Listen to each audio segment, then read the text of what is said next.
Жаңы окуу жылы кайрадан дистанттык түрдө башталышы мүмкүн. Билим берүү жана илим министрлиги 2020 окуу жылына карата даярдыктарды бекитилген антикризистик планга ылайык жүргүзүлүүдө.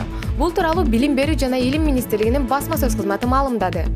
Түзүлгөн эпидемиологиялык кырдаалды эске алуу менен жаңы окуу жылынын биринчи чейректеги окуу процессин аралыктан уюштуруу үчүн даярдыктар көрүлүп жатат. Эгер айрым аймактарда коронавирус илдетинин жайылышы кооптуу эмес деген санитардык эпидемиологиялык кызматтарынын чечими чыкса, анда ал региондогу мектептерге окуу процесси дагы өзүнчө каралат. Ошондуктан Билим берүү жана илим министрлиги мектеп мугалимдерин, окуучуларды, ата-энелерди азыртан дистанттык билим берүү процессине даярдана берүүсүн максатка ылайыктуу деп эсептейт. Кырдаал жакшы жагына өзгөрүүсү менен окуучулар мектепке реалдуу режимге окууга келишет. Учурда практик педагогдордон, эксперттерден, билим берүү жаатындагы менеджерлерден турган эксперт консультативдик кеңеш иштеп жатат. Кеңештин корутундусу менен башка өлкөлөрдүн жана Кыргызстандын тажрыйбасы изилденип, талданып, окуучулардын жаш өзгөчөлүгүн, балдардын жана педагогдордун коопсуздугун приоритетин катары койгон варианттарды чечимдер кабыл алынат. Ошондой эле тажрыйбалуу методисттерден, педагогдордон жана эксперттерден турган команда телесабактардын мазмунун, жадыбалын өткөн практиканы карап чыгып, аларды тартууга киришти. Сабактар мектепке чейинки жана мектептеги билим берүүнүн бардык деңгээлдерин камтыйт. Анда туртууга эң ириде анын сапатына, маңызына көңүл бөлүнүп, компетенттүүлүк мамилеге негизги басым жасалууда.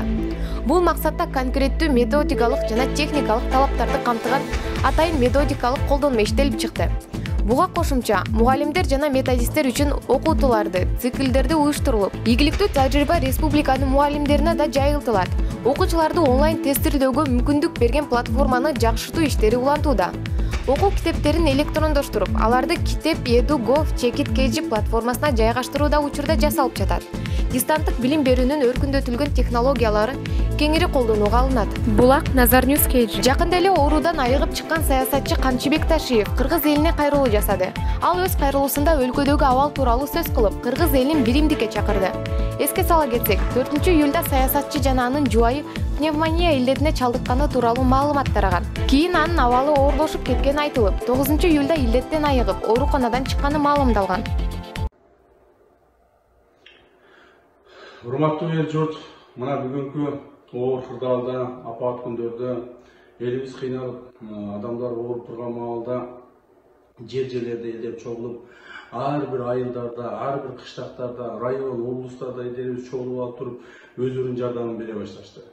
Мына Кыргызстандын бардык жеринде кыргыздардын, кыргызстандыктардын ынтымак экендигин ушул апат көрсөтүп атат.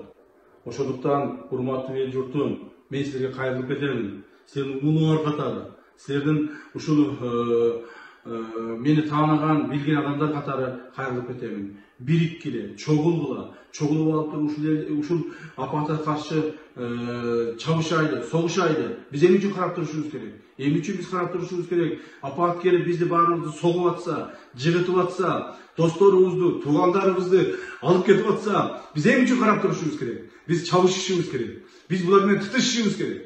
Ошондуктан баарыңарды күчүңөрдү бириктирүүгө аракет кыламын. Мына бүгүнкү күндө байы дагы, кедейи дагы аракетти жасап атышат. Бул акчанын көптүгүндө эмес, ынтымактын биримдигинде биз жеңип чыгабыз. Акчасы көп жеңе турган болсо, анда дүйнөнү даны басып алышмак. Андай эмес. Бул жерде акчасы көп жеңбейт. Бул жерде ынтымагы көп, биримдиги көп, бири-бирине кылган ыхластыгы көптөр жеңет. Мына мен азыр угуп атамын, айылдардан, мына азыр эле барып Жалал Абад шаарынын жаштары менен жолугуп келдим. Кыпындай болгон балдар, кыпындай болгон кыздар, эч нерсеси жок өздөрүнүн. Бирок чуркап, ар кимге жардамды берип, ар кимдин колунан келген аракеттерин кылып чуркап жүрүшөт. Биз ушундай апатта карап отурбайлы, үйдө карап отурбайлы, жерде карап отурбайлы, аракетибизди кылайлы, колубуздан келгенин берейли. Мына мен угуп атамын, мага кайрылышкан экен, мына бул Куршап айылынын тургундары. Куршапта ушундай чоң группалар түзүлүп, Куршапта ошондой адамдар чогулуп алышып, 2000-3000 адам чогулуп алышып, жардамдарды уюштурушуп, чет жерлерден жардамдарды уюштурушуп, элдерге чоң жардамдарды кылып атышты. Ошолорго ийгилик каалайм.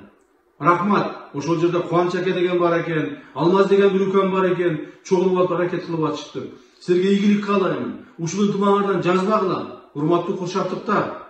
Урматтуу эл журт, мына ушулардан үлгү алайлы. Бардыгыбыз үлгү алайлы ушулардан.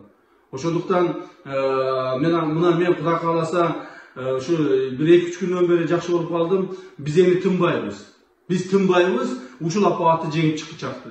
Мамлекетти карап, же болбосо бирөөлөр келип жардам берет деп өзүбүз карап отура бербейли. Мамлекет дагы колунан келген аракетин кылып атат алар дагы.